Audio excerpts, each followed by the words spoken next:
మోకాల నొప్పులకు ఎటువంటి సర్జరీ లేకుండా ఎపియాన్ పెయిన్ క్లినిక్ అందిస్తున్న అత్యాధునిక చికిత్స. Welcome to Suman TV. నేను మీ నవీన్. ప్రస్తుతం మనతో ప్రముఖ acupuncture healer doctor Venkat Jajula గారు ఉన్నారు. హాయ్ సార్, నమస్తే అండి. నమస్తే సార్, ఈరోజు మనం తీసుకుపోయే టాపిక్ ప్రతి ఒక్కరికి ఉపయోగపడేది సార్. ఏంటంటే ఈ సమస్య నాకు ఉంది అని చెప్పేసి బయటికి చెప్పుకోలేరు. అట్లా అని చెప్పేసి అది సమస్యనా కాదా అని వాళ్ళకే అర్థం కాదు. సో మలబద్ధక సమస్య, కాన్స్టిపేషన్ ప్రాబ్లం.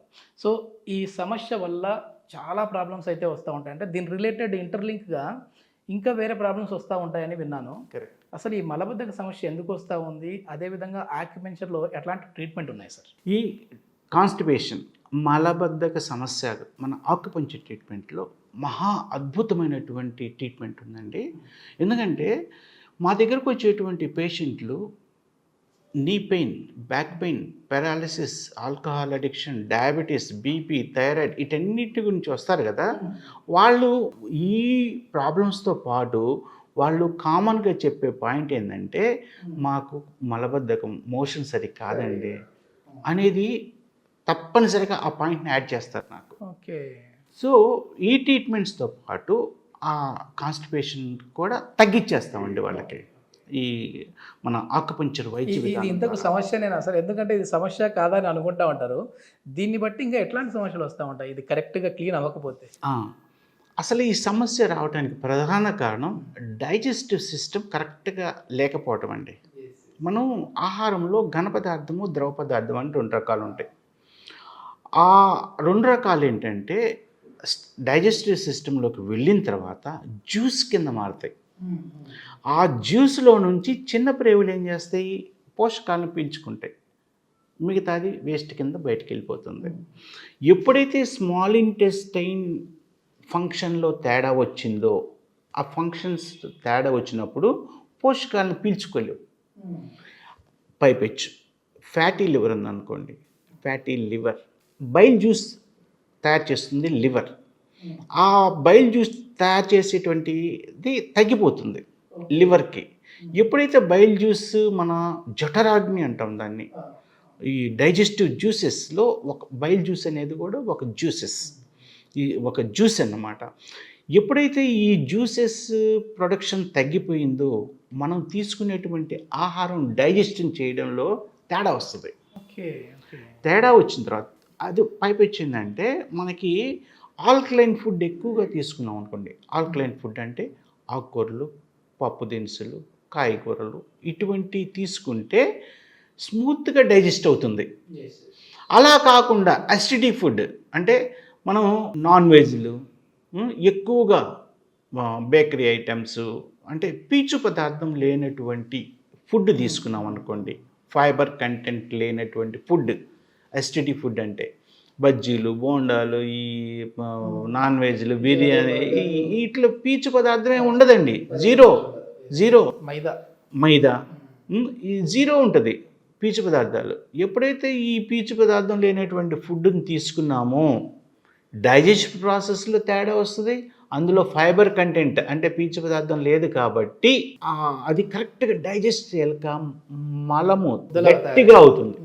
ఈ గట్టిగా పడ్డటువంటి ఈ మలాన్ని బయటికి తీసుకురావాలంటే పెద్ద ప్రేవులు చాలా ఇబ్బంది పెడుతూ ఉంటుంది. పైపెచ్చు వాటర్. ఇప్పుడు బిర్యానీ ఉంది, బిర్యానీ తినేటప్పుడు ఈ కూల్ డ్రింక్ లేనిదే తినరు. ఆ కూల్ డ్రింక్ అనేది సరిపోదండి. ఎందుకంటే వాటర్ కంటెంట్ అనేది ఇంపార్టెంట్ శరీరానికి. ఎప్పుడైతే వాటర్ సఫిషియెంట్గా లేదో మనం తిన్నటువంటి ఆహారము సరిగ్గా డైజెస్ట్ కాదు. ఒకవేళ కష్టపడి డైజెస్ట్ అయినా కూడా డైజెషన్ సిస్టమ్ ఏదో ఒక రకంగా చేసేసిద్ది. ఆ మిగిలినటువంటి వేస్ట్ అనేది గట్టిగా ఉంటుంది. ఆ గట్టిగా ఉన్న పదార్థం పెద్ద ప్రేవులు ఎంతకాడికి బయట పంపించాలనే చూస్తుంటుంది, కానీ పంపించలేకపోతూ ఉంటుంది. ఆ ఫస్ట్ స్టార్టింగ్ ఆల్రెడీ మలం ఉందనుకోండి, అది ఇంకా గట్టి పడిపోయి ఉంటుంది. ఆ గట్టిపడ్డ ఆ మలము మలద్వారం ద్వారా బయటికి రావాలంటే మలద్వారం చీల్చుకొని రావాలి. చీరికలు వస్తుంటాయి, రక్తం వస్తుంటాయి, ఇవన్నీ కూడా ఆ చీలే క్రమంలో మొలలు కూడా బయటపడతాయి. ఎప్పుడైతే మొలలు బయటపడ్డాయో మనిషి విపరీతంగా బాధపడుతుంటారండి.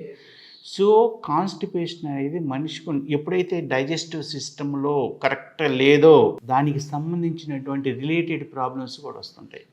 ఎందుకంటే మన శరీరంలో ఈ ప్రతిదీ ఇంటర్లింక్ అండి, ప్రతిదీ ఇంటర్లింక్. లివర్ బాగలేకపోతే కిడ్నీ పాడైపోద్ది, కిడ్నీ బాగలేకపోతే లివర్ పాడైపోద్ది, ఈ రెండు బాగలేకపోతే గుండె పాడైపోద్ది, మజిల్స్ పాడైపోతుంటాయి, నరాల వ్యవస్థ పాడైపోతూ ఉంటుంది. వీటన్నిటికి మూలం డైజెస్టివ్ సిస్టమ్. అక్కడ డైజెషన్ కరెక్ట్గా ఉందా అన్నీ ఆరోగ్యకరంగా ఉంటాయి. అక్కడ డైజెస్టివ్ సిస్టమ్ కరెక్ట్గా లేదా అనారోగ్యాలు వచ్చేసినట్లే. అయితే ఇప్పుడు మనకి కాన్స్టిపేషన్ ఉంది, కారణం మనకి డైజెస్టివ్ సిస్టంలో ప్రాబ్లం. దానికి సంబంధించినటువంటి ఒక ప్రెజర్ పాయింట్ చెప్తాను. అందరూ దీనికోసం వెయిట్ చేస్తూ ఉంటారు. ఆ ప్రెజర్ పాయింట్ని కరెక్ట్ చేసుకోండి, డైజెస్టివ్ సిస్టమ్ పర్ఫెక్ట్గా ఉంటుంది, యాక్టివేట్ చేస్తుంది. ఇది మోకాలండి. ఓకే, ఇది మోకాలు చివరుంది. మన చేత్తో, ఎవరి చేత్తో వాళ్ళతో ఒక బెత్తెడు ఇట్లా ఇక్కడ ఉంది కదా, ఇలా పెట్టేసి ఇక్కడ ఒక పాయింట్ ఉంటుంది. అంటే ఇది బొమ్మ కాబట్టి ఎక్కువ లెంగ్త్ ఉంది. మనకి మోకాలకి ఇలా ఇట్లా పెట్టామనుకోండి, ఈ చివరి వేలి యొక్క పాయింట్ని మనం ఏం చేయాలి, ప్రెస్ చేయాలి. ఇక్కడ పెద్ద బోన్ ఉంది కదా, ఈ బోను మనం ఎప్పుడైతే బోన్ మీద కాదు, బోన్ పక్కన ఎప్పుడైతే ఇలా పెట్టామో ఆ బోన్ పక్కన పాయింట్ని ప్రెస్ చేసుకోవాలి. Out side, it side, right side. ఈ కాలుకైతే లెఫ్ట్ సైడ్.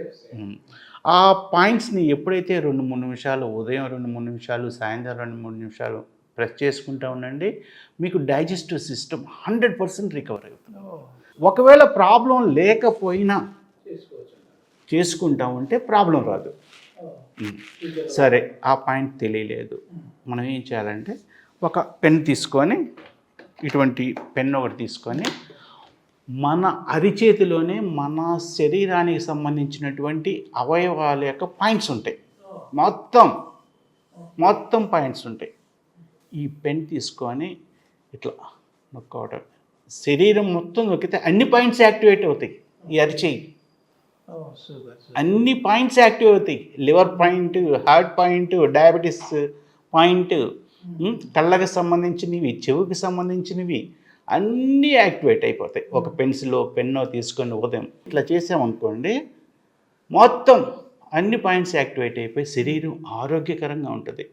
ఉదయం పూట లేచి ఇది చేసుకోవాలి. ఇక్కడ సెంట్రల్ నర్వస్ సిస్టమ్ ఉంటుంది. ఇట్లా కొట్టామనుకోండి, నరాల వ్యవస్థ అంతా యాక్టివేట్ అయిపోద్ది. ఓకే, ఇట్లా చిన్నప్పుడు చూసే ఉంటారు, పిల్లలకి మెత్తగా ఉంటుంది, పునికి అంటారు. అక్కడి నుంచి సెంట్రల్ నర్వస్ సిస్టమ్ బ్రహ్మరంధ్రం అంటాం. ఎప్పుడైతే ఇలా ట్యాప్ చేసామో, ఎక్కడైతే ప్రతి అవయవానికి నరాల వ్యవస్థ కనెక్ట్ అయి ఉంటుంది, అంతా యాక్టివేట్ అయింది. నరాల వ్యవస్థ ఎప్పుడైతే యాక్టివేట్ అయిందో శరీరం చాలా యాక్టివ్గా ఉంటుందండి. ఈ విధంగా మనకి అన్ని అవయవాలు కూడా ఎఫెక్ట్ కాకుండా ఉండాలంటే డైజెస్టివ్ సిస్టమ్ని కరెక్ట్గా పెట్టుకోవాలి. డైజెస్టివ్ సిస్టమ్ కరెక్ట్గా పెట్టుకుంటే మలబద్ధకం అనేది రాదు. మొత్తానికి అక్కడ స్విచ్ చేస్తే అక్కడ లైట్ వెలిగినట్టుగా మన బాడీలో ఉన్న నర్వ్స్ని ఇక్కడ యాక్టివేట్ చేస్తే ఇక్కడ ఈ కదలికలు మొదలవుతాయి. Correct. Okay, thank you sir, చాలా మంచి ఇన్ఫర్మేషన్. Thank you sir.